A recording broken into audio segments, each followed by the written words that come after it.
여러분, 혹시 죽도록 미워하는 사람이 준 물건을 5년 동안 간직해 본 적 있으신가요? 그것도 사랑이라 믿었던 사람에게 철저히 버림받던 날 모욕과 함께 던져진 물건이라면요. 오늘 들려드릴 이야기는 제 인생에서 가장 비참했던 날 남편이 바닥에 던져준 낡은 체크카드 한 장에 얽힌 기막힌 사연입니다. 본격적인 이야기를 시작하기 전에 구독과 좋아요 한 번씩만 부탁드립니다. 여러분의 따뜻한 관심이 제게는 큰 위로가 됩니다. 2025년 11월 서울의 어느 변두리. 제 이름은 김지영, 올해 45입니다. 제 하루는 남들이 잠든 새벽 4시에 시작됩니다. 오전에는 대형마트 캐셔로, 오후에는 식당 주방에서 산더미 같은 설거지를 하며 하루를 보내죠. 퉁퉁 불어 터진 손가락 마디마디가 욱신거릴 때쯤 비로소 제 하루는 끝이 납니다. 하지만 가난이라는 녀석은 참 지독합니다. 아무리 발버둥 쳐도 늪처럼 제 발목을 잡아 끄니까요. 오늘 아침 집주인에게 문자가 왔습니다. 지영씨, 미안한데 이번에 전세금 2천만 원 올려줘야겠어. 요즘 시세 알지? 안 되면 이번 달 안으로 방 빼줘요. 설상가상으로 병원에 계신 친정어머니의 요양비 독촉 전화까지 걸려왔습니다. 통장 잔고는 37만 원. 당장 다음 달 월세도 빠듯한데 보증금 인상이라니요. 눈앞이 캄캄했습니다. 습기 찬 반지하 방 곰팡이 냄새가 밴 벽지를 멍하니 바라보다가 문득 신발장 구석에 처박아둔 낡은 상자 하나가 떠올랐습니다. 마치 판도라의 상자처럼 절대 열어서는 안 될 것만 같았던 그 상자를 저는 떨리는 손으로 꺼냈습니다. 먼지 쌓인 상자 뚜껑을 열자 누렇게 변한 옛날 사진들 틈에서 빨간색 체크카드 한 장이 툭 떨어졌습니다. 표면이 다 긁히고 낡은 카드. 하지만 단 한 번도 사용된 적 없는 카드. 그 카드를 보는 순간 제 시간은 5년 전 그날로 곤두박질 쳤습니다. 5년 전 가정법원 앞이었습니다. 그날도 오늘처럼 비가 억수같이 쏟아졌죠. 판결문에 잉크도 채 마르지 않은 이혼 서류를 들고 법원을 나서던 길이었습니다. 제 전남편 박민호. 그는 검은색 트렌치 코트를 입고 차가운 눈빛으로 저를 내려다보고 있었습니다. 한때는 저를 세상에서 가장 사랑한다던 남자였는데 그날 그의 눈빛엔 경멸과 귀찮음만 가득했죠. 그는 주머니에서 이 카드를 꺼냈습니다. 제 손에 쥐어주는 것도 아니었어요. 마치 더러운 것을 치우듯 제 발밑 웅덩이로 카드를 툭 던지더군요. 가져가. 비밀번호는 내 생일이야. 딱 100만 원 들어있어. 저는 빗물에 젖어가는 카드를 멍하니 바라봤습니다. 왜? 저거? 내 청춘값이라고 생각해. 그거라도 들고 가서 밥이라도 사 먹고 정신 차려. 다시는 내 눈앞에 나타나지 마. 그는 뒤도 돌아보지 않고 대기하고 있던 검은색 세단에 올라탔습니다. 차 안에는 젊고 예쁜 여자가 타고 있었죠. 저는 빗속에 덩그러니 남겨져 진흙탕에 박힌 카드를 주었습니다. 돈이 탐나서가 아니었습니다. 그 카드를 주워 그의 얼굴에 다시 던져주고 싶었습니다. 너 따위 돈 필요 없어. 라고 소리치고 싶었습니다. 하지만 저는 그러지 못했습니다. 당시 제 수중엔 당장 갈 곳도 밥 먹을 돈도 없었으니까요. 그 비참한 현실이 제 자존심을 짓밟았습니다. 그렇게 저는 그 카드를 들고 왔습니다. 하지만 5년 동안 단 한 번도 쓰지 않았습니다. 라면 하나로 하루를 버틸 때도, 버스비가 없어 1시간을 걸어 다닐 때도 그 카드는 제게 모욕 그 자체였으니까요. 쓰면 지는 거라고 생각했습니다. 하지만 여러분, 자존심이 밥 먹여주나요? 존엄성이 병원비를 내주나요? 결국 저는 졌습니다. 가난 앞에서 무릎을 꿇었습니다. 그래, 쓰자. 딱 100만 원이잖아. 내가 바친 10년 세월에 비하면 껌값도 안 되는 돈이야. 저는 카드를 챙겨 들고 집을 나섰습니다. 강남의 한 은행. 화려한 대리석 바닥, 시원한 에어컨 바람, 그리고 좋은 향기가 나는 곳. 제 낡은 운동화와 보풀 인셔츠가 유난히 부끄러워지는 곳이었습니다. 번호표를 뽑고 구석에 웅크리고 앉아 제 차례를 기다렸습니다. 505번 고객님. 호출 소리에 저는 창구로 다가갔습니다. 유리창 너머 티끌 하나 없이 완벽하게 화장한 젊은 여직원이 앉아 있었습니다. 그녀는 제 초라한 행색을 쓱 훑어보더니 사무적이고 건조한 말투로 물었습니다. 어떤 업무 도와드릴까요? 저는 침을 꿀꺽 삼키며 낡은 카드를 내밀었습니다. 이거 해지하려고요. 안에 있는 돈 전부 현금으로 주세요. 여직원은 카드를 두 손가락으로 집어들었습니다. 마치 더러운 물건을 만지는 듯한 그 손길에 저는 또 한 번 작아졌습니다. 그래, 100만 원 찾으러 온 아줌마가 우습겠지. 속으로 생각했습니다. 그녀는 카드를 리더기에 긁고 키보드를 탁탁 두드렸습니다. 그런데 갑자기 키보드 소리가 뚝 멈췄습니다. 고개를 숙이고 있던 저는 이상한 기류에 천천히 고개를 들었습니다. 모니터를 보고 있던 여직원의 눈이 휘둥그레져 있었습니다. 그녀는 안경을 고쳐 쓰고 모니터 가까이 얼굴을 들이밀었습니다. 단순한 놀라움이 아니었습니다. 그것은 경악이었고 나아가 공포에 가까운 표정이었습니다. 그녀의 손이 미세하게 떨리기 시작했습니다. 저를 쳐다보는 눈빛이 완전히 달라져 있었습니다. 경멸은 사라지고 당혹감과 알 수 없는 두려움이 그 자리를 채웠죠. 고객님, 잠시만 기다려 주십시오. 시스템 확인이 필요해서. 그녀는 황급히 자리에서 일어나더니 뒤쪽 지점장실로 뛰어들어갔습니다. 저는 심장이 덜컥 내려앉았습니다. 혹시 민호가 도난 신고라도 한 걸까? 5년 전 카드라 정지된 걸까? 경찰이라도 부르는 건 아니겠지? 등줄기에 식은땀이 흘렀습니다. 도망치고 싶었습니다. 100만 원 때문에 경찰서에 끌려가 전 남편을 마주하는 꼴이라니 상상만 해도 끔찍했습니다. 가방을 챙겨 일어나려던 찰나였습니다. 지점장실 문이 벌컥 열리더니 배가 나온 중년의 지점장이 땀을 뻘뻘 흘리며 뛰어나왔습니다. 그 뒤로 여직원이 따라 나왔고요. 지점장은 두리번거리다 저와 눈이 마주치자 헐레벌떡 제 앞으로 달려왔습니다. 그러고는 은행 안에 있는 모든 사람이 쳐다볼 만큼 큰 동작으로 허리를 90도로 굽혀 인사했습니다. 사모님, 아이고 몰라 뵈서 죄송합니다. 저는 이 지점의 지점장입니다. 저는 얼어붙었습니다. 네? 저는 그냥 100만 원. 지점장은 손수건으로 이마에 땀을 닦으며 마치 귀한 손님을 모시듯 제게 손짓했습니다. 여기서 이러시면 안 됩니다. VIP실로 모시겠습니다. 이쪽으로 오시죠, 제발. 순간 멍해진 머릿속으로 수만 가지 생각이 스쳐 지나갔습니다. 100만 원. 분명 민호는 100만 원이라고 했습니다. 그런데 은행 지점장이 내게 90도로 인사를 한다? 도대체 이 낡은 카드 안에 얼마가 들어있는 걸까요? 아니, 5년 전 그날 민호는 제게 무슨 짓을 한 걸까요? VIP실의 무거운 문이 열리는 순간 저는 알지 못했습니다.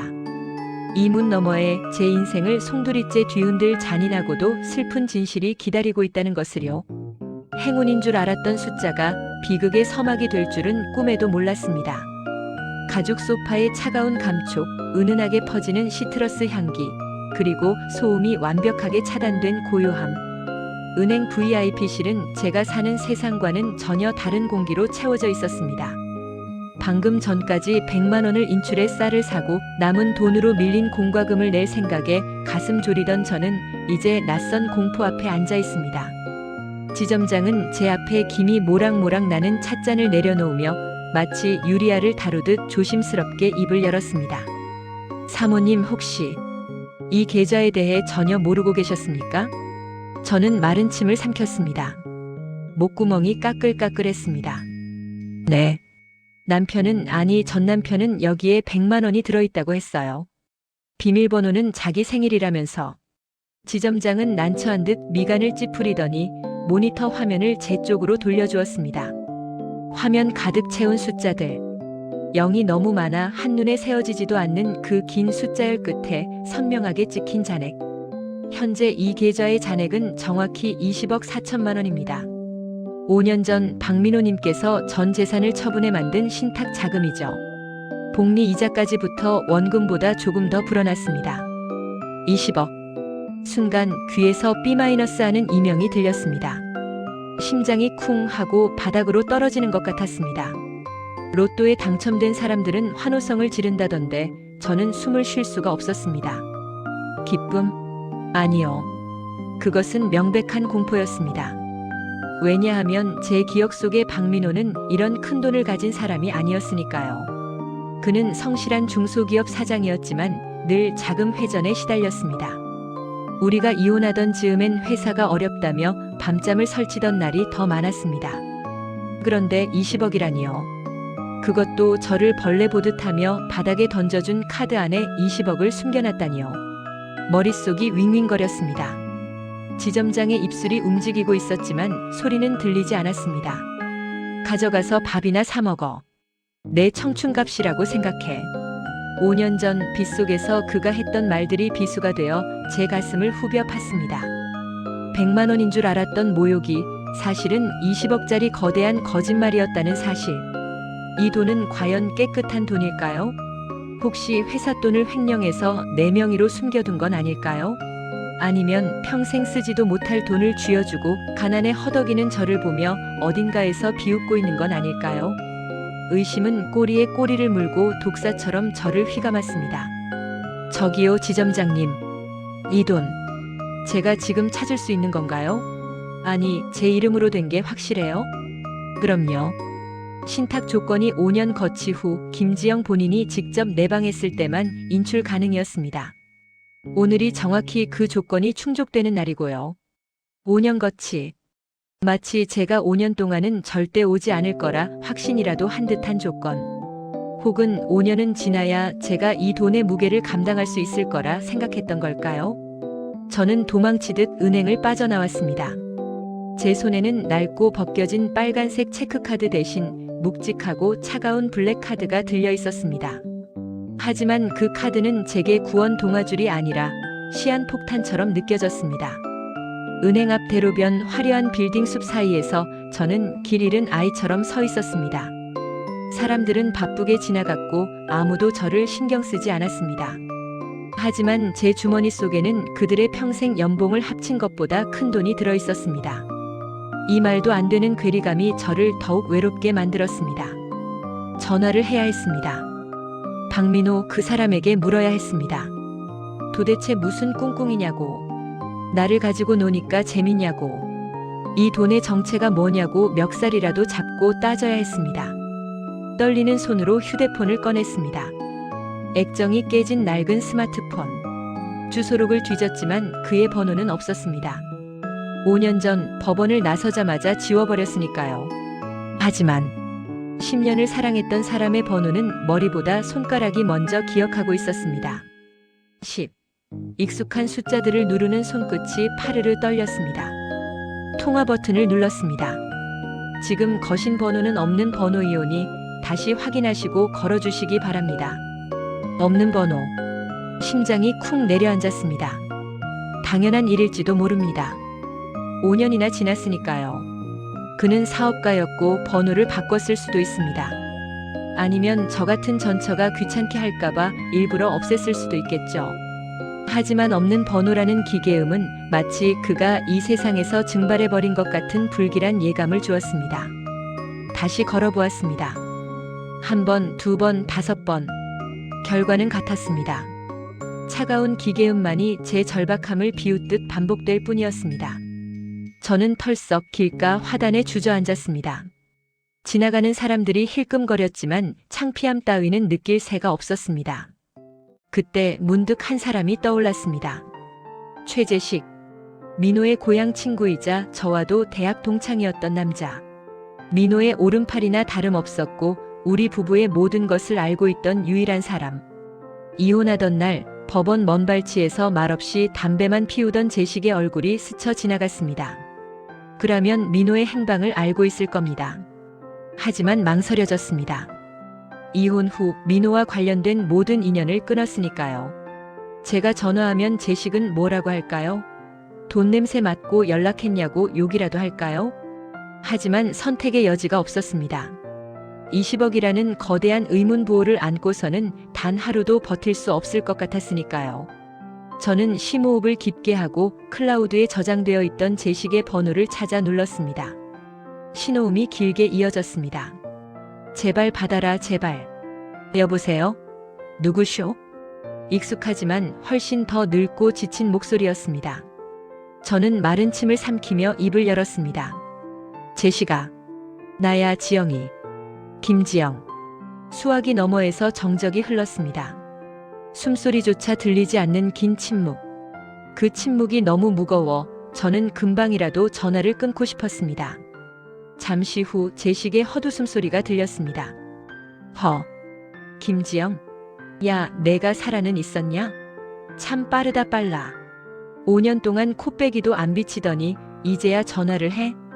예상했던 반응이었지만 날 선 그의 말투에 가슴이 베이는 것 같았습니다. 저는 다급하게 본론을 꺼냈습니다. 제시가, 나 지금 급해. 다른 게 아니고. 민호, 아니 박민호 번호 좀 알려줘. 내가 건 번호는 없는 번호래. 걔 지금 어디 있어? 회사로 찾아가면 만날 수 있어? 제 말이 끝나기도 전이었습니다. 수화기 너머에서 쾅 하고 무언가 내리치는 소리가 들렸습니다. 야, 이 나쁜 년아. 지금 뭐라고 했어? 민호를 찾아? 회사? 저는 깜짝 놀라 휴대폰을 귀에서 뗐습니다. 제식은 평소 온순하고 사려 깊은 성격이었습니다. 저에게 큰 소리 한 번 낸 적 없던 그가 마치 짐승처럼 울부짖고 있었습니다. 너 은행 다녀왔구나? 그렇지? 그 돈 20억 확인하니까 이제야 민호가 생각나더냐? 5년 동안 걔가 어둠 속에서 혼자 썩어갈 때 너는 어디서 뭐하고 있었어? 저는 멍하니 서 있었습니다. 머릿속이 하얗게 변했습니다. 어둠 속에서 혼자 썩어가다니? 그게 무슨 말일까요? 민호는 젊고 예쁜 여자와 새 출발을 해서 떵떵거리고 잘 살고 있는 게 아니었나요? 제시가, 그게 무슨 소리야? 민호가 어둠 속에 있었다니? 걔는 잘 살고 있는 거 아니었어? 잘 살아? 그래, 너한테는 그렇게 보였겠지. 그렇게 믿고 싶었겠지. 제식의 목소리가 물기를 머금고 젖어들어갔습니다. 그것은 분노가 아니라 깊고 깊은 슬픔이었습니다. 지영아, 너 정말 몰라서 묻는 거냐, 아니면 모른 척하는 거냐? 도대체 무슨 소리를 하는 거야? 나 5년 동안 민호 소식 하나도 못 들었어. 그냥 걔 만나서 따질 게 있어서 그래. 왜 거짓말했냐고, 왜 나한테 이런 큰 돈을 따진다고? 그래, 따지고 싶으면 지옥으로 가서 따져. 뭐? 순간 세상의 모든 소음이 멈춘 것 같았습니다. 제식의 다음 말은 천둥보다 더 크게 제 고막을 때렸습니다. 민호. 죽었어. 내가 떠나고 4개월 만에 5년 전에 이미 죽었다고. 휴대폰이 손에서 미끄러져 아스팔트 바닥으로 떨어졌습니다. 액정이 산산조각 났지만 그 소리는 들리지 않았습니다. 방금 뭐라고 했나요? 누가 죽었다고요? 제 남편, 아니 전 남편 박민호가 5년 전에 이미 이 세상 사람이 아니었다고요? 그럼 그 20억은? 도대체 민호는 저에게 무슨 짓을 하고 떠난 걸까요? 화려한 서울의 빌딩 숲, 그 한복판에서 저는 길을 잃었습니다. 비가 다시 내리기 시작했습니다. 5년 전 그날처럼 차갑고 시린 비가 제 머리 위로 쏟아져 내렸습니다. 등잔 밑이 어둡다는 옛말, 그저 속담인 줄만 알았습니다. 하지만 제가 세상에서 가장 외롭다고 느꼈던 순간, 저를 가장 사랑했던 사람은 바로 제 숨소리가 닿을 곳에 있었습니다. 그걸 깨닫는데 무려 5년이라는 시간이 걸렸네요.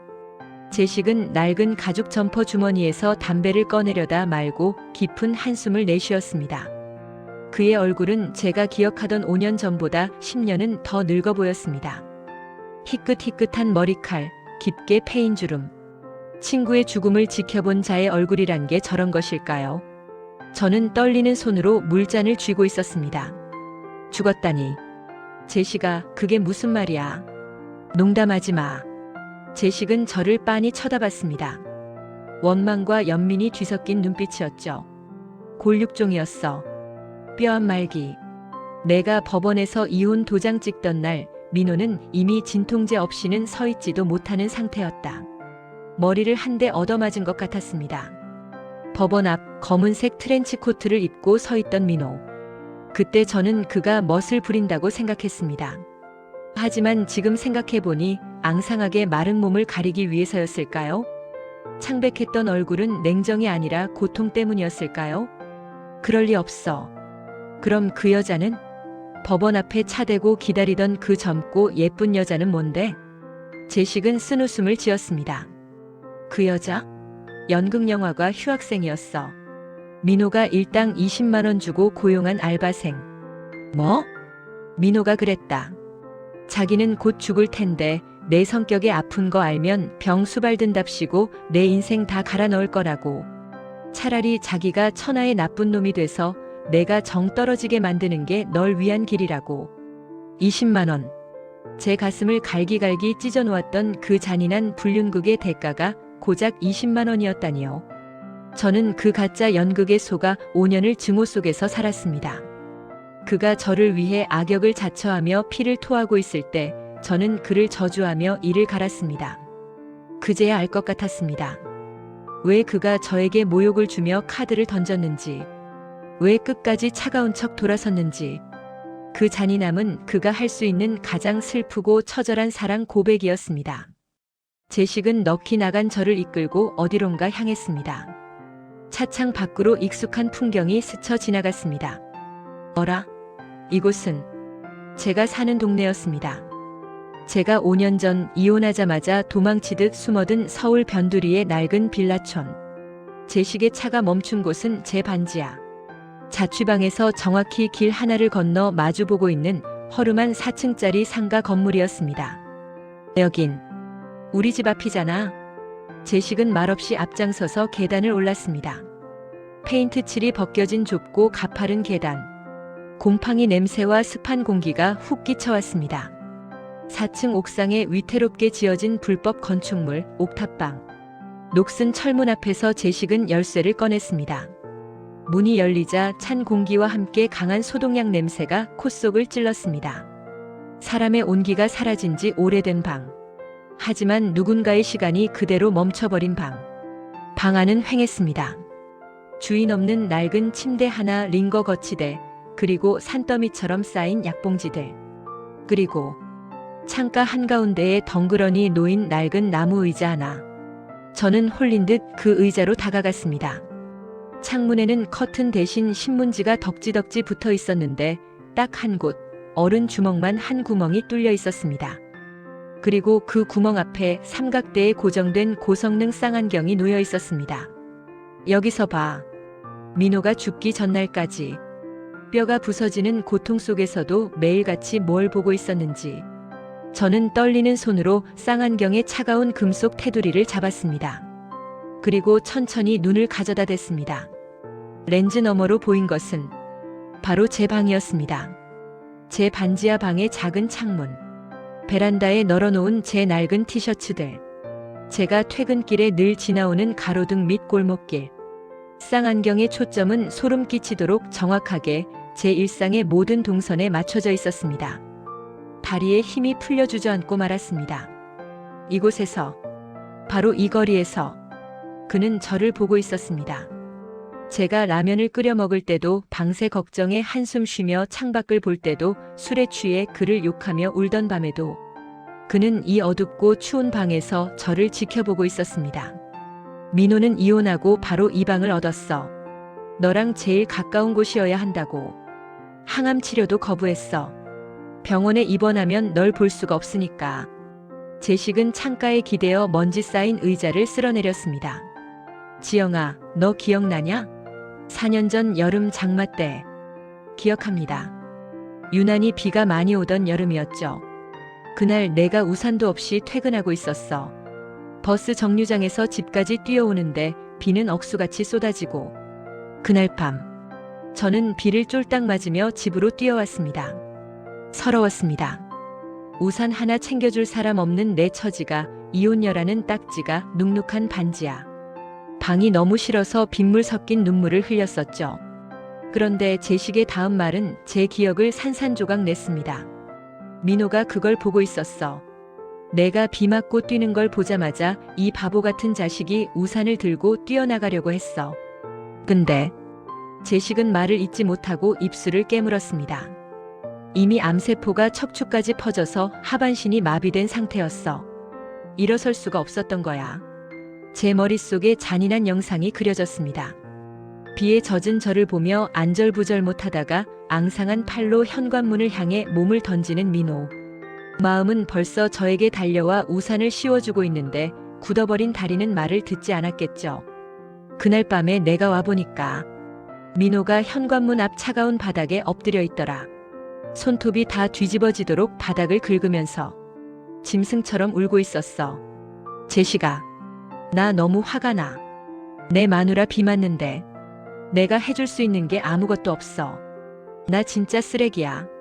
나 진짜 죽어버려야 돼. 저는 바닥에 엎드려 통곡했습니다.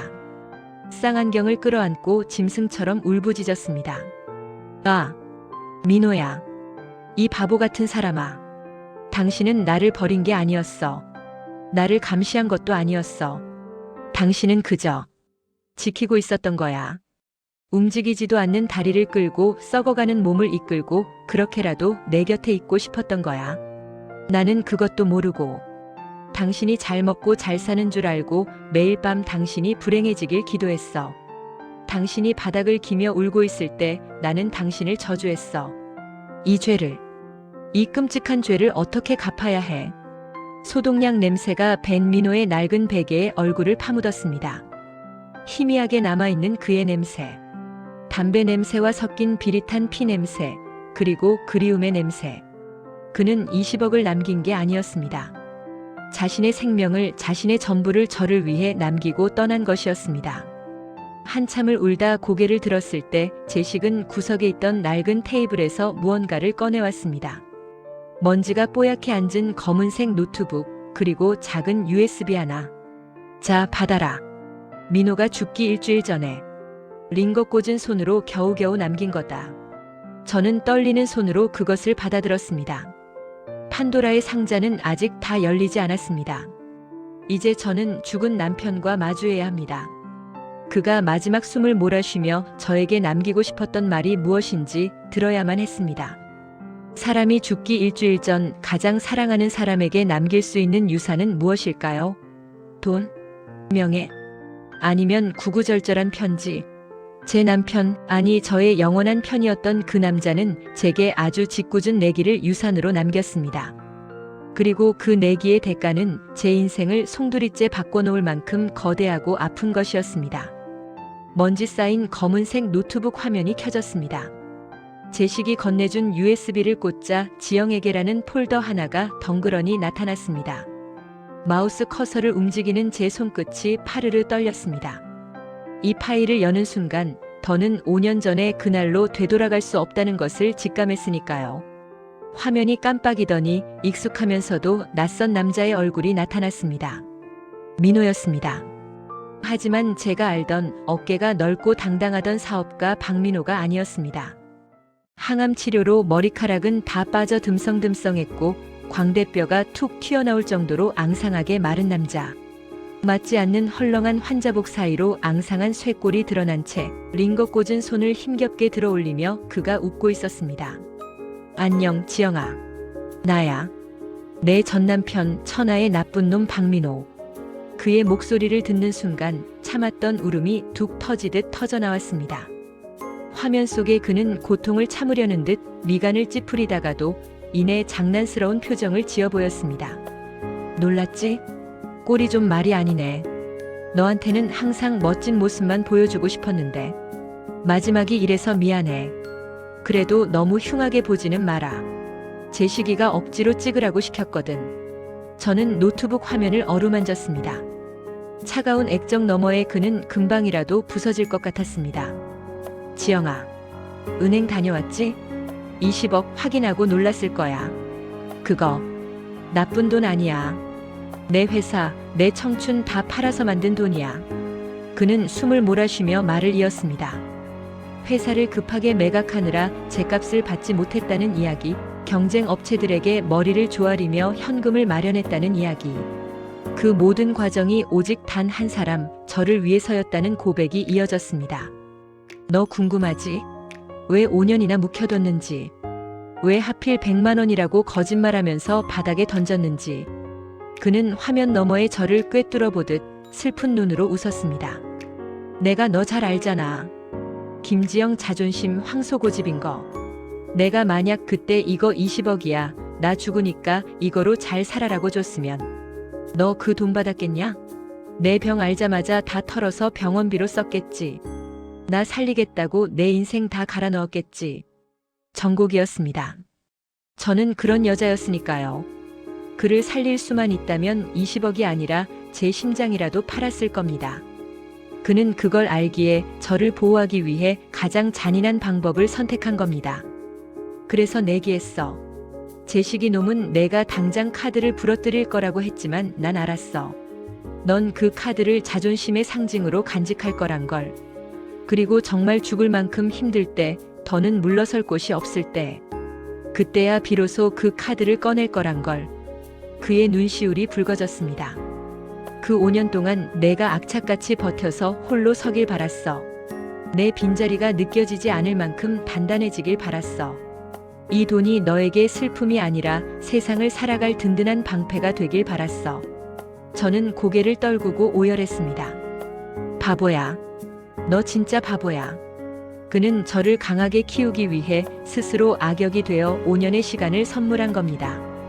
제가 그를 미워하며 이를 악물고 사는 동안 저는 확실히 강해졌으니까요. 하지만 그 강함이 당신의 죽음을 딛고 얻은 것이라면 난 차라리 평생 약해 빠진 울보로 사는 게 나았어. 화면 속 민호가 기침을 심하게 했습니다. 한참을 고통스러워하던 그가 다시 카메라를 응시했습니다. 이번에는 아주 장난스럽고 그래서 더 슬픈 표정으로요. 지영아, 이 돈 아끼지 마. 떡 사 먹지 말고 집 사고 차 사고 예쁜 옷 사 입어. 그리고 그는 잠시 뜸을 들이더니 제가 평생 잊지 못할 당부를 남겼습니다. 제일 중요한 거, 이 돈 들고 가서 세상에서 제일 멋진 놈 만나라. 나보다 건강하고 오래 살고 너 웃게 해주는 놈으로. 만약에 그의 목소리가 가늘게 떨렸습니다. 만약에 그 새끼가 너 무시하거나 구박하면 이 돈다발로 뺨따기를 확 때리고 나와버려. 알았지?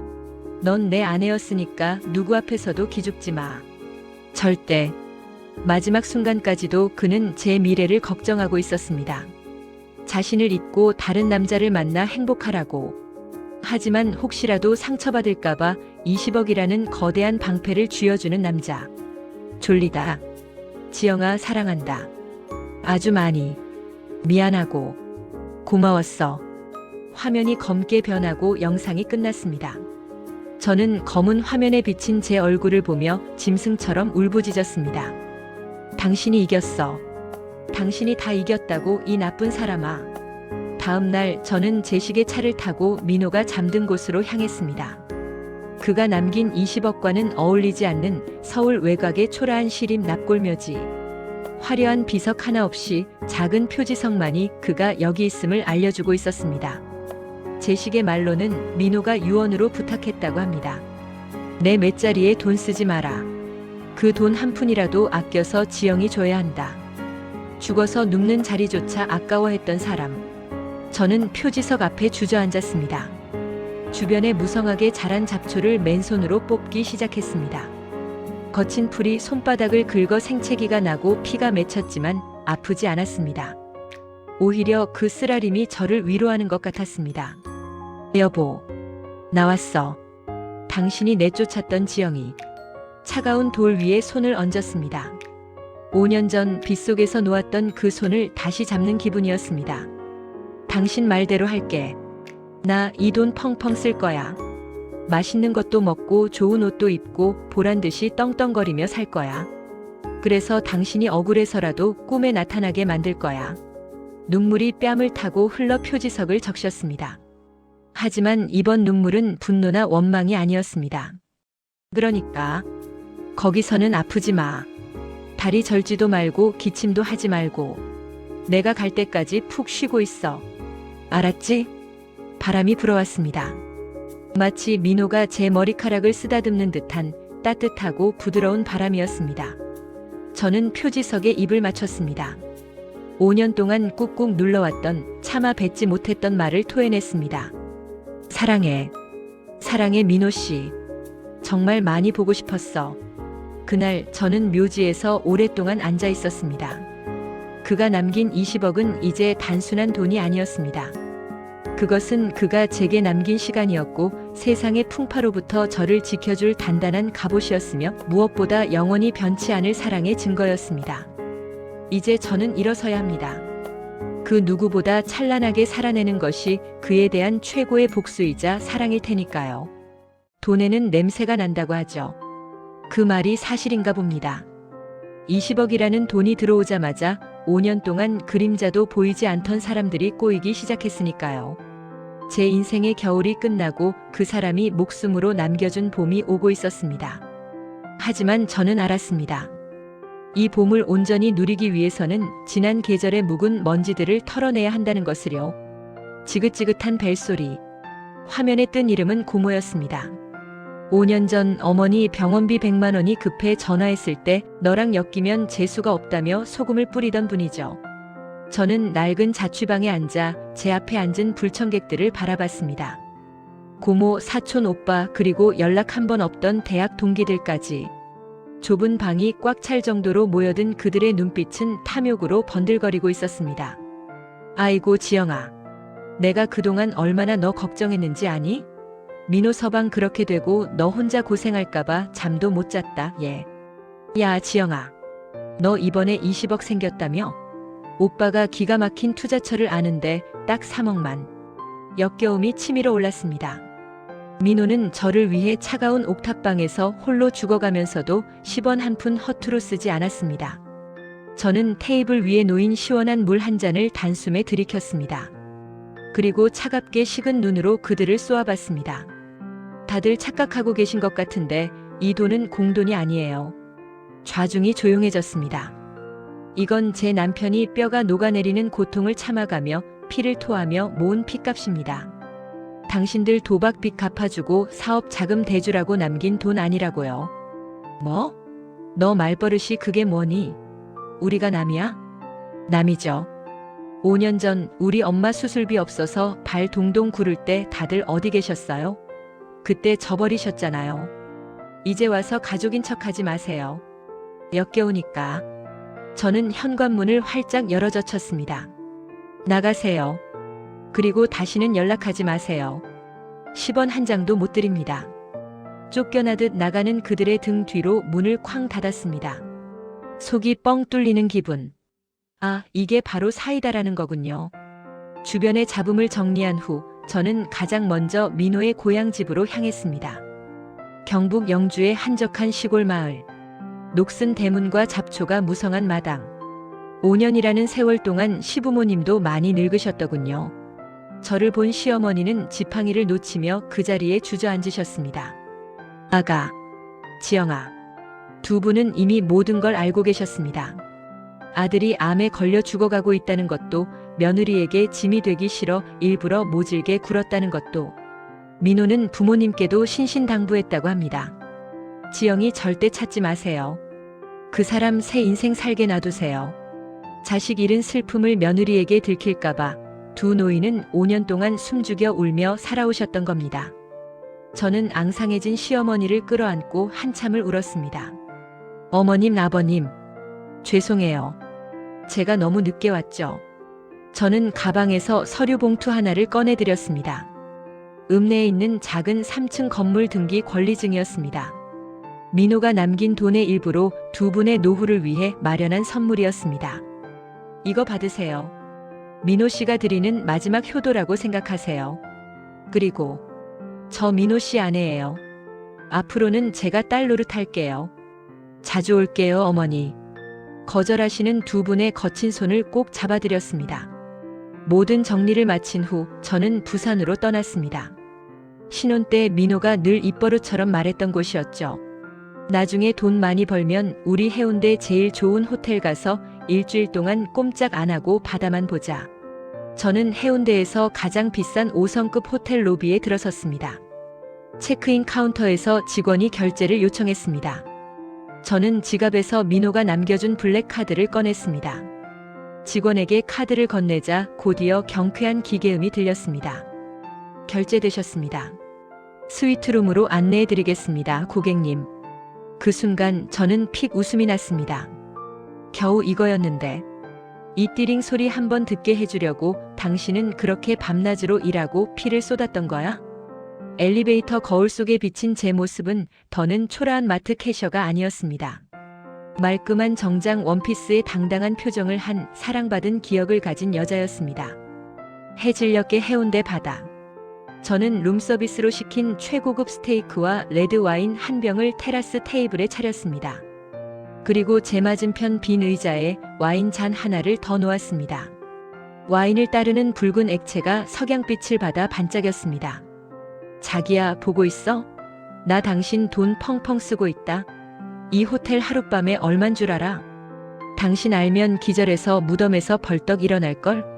잔을 들어 빈 의자를 향해 건배를 청했습니다. 그러니까 억울하면 꿈에 나와. 나와서 나 좀 혼내줘.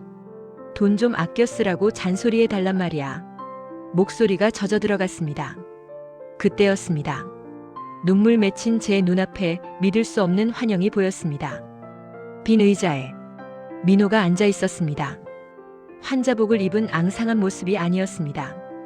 우리가 가장 행복했던 신혼 시절 건강하고 탄탄한 몸에 하얀 셔츠를 입은 그가 특유의 그 사람. 좋은 미소를 지으며 저를 보고 있었습니다. 그가 손을 뻗어 제 어깨를 감싸 안는 온기가 느껴지는 듯 했습니다. 귓가에 그의 목소리가 바람결처럼 스쳤습니다. 잘하고 있어, 지영아. 그렇게 웃는 거야. 너는 웃을 때가 제일 예뻐. 저는 그 환영을 향해 활짝 웃어 보였습니다. 눈물은 흐르고 있었지만 입꼬리는 올라가 있었습니다. 사랑하는 여러분. 어쩌면 우리 삶의 비극은 사랑하는 사람의 진심을 너무 늦게 깨닫는 것일지도 모릅니다. 제 남편은 떠났지만 그가 남긴 사랑은 저를 세상에서 가장 단단한 여자로 만들었습니다. 저는 이제 울지 않습니다. 그가 선물해준 이 찬란한 계절을 그가 못다 산 목까지 뜨겁게 사랑하며 살아갈 테니까요. 제 곁엔 보이지 않지만 언제나 저를 지키고 있는 든든한 키다리 아저씨가 있으니까요.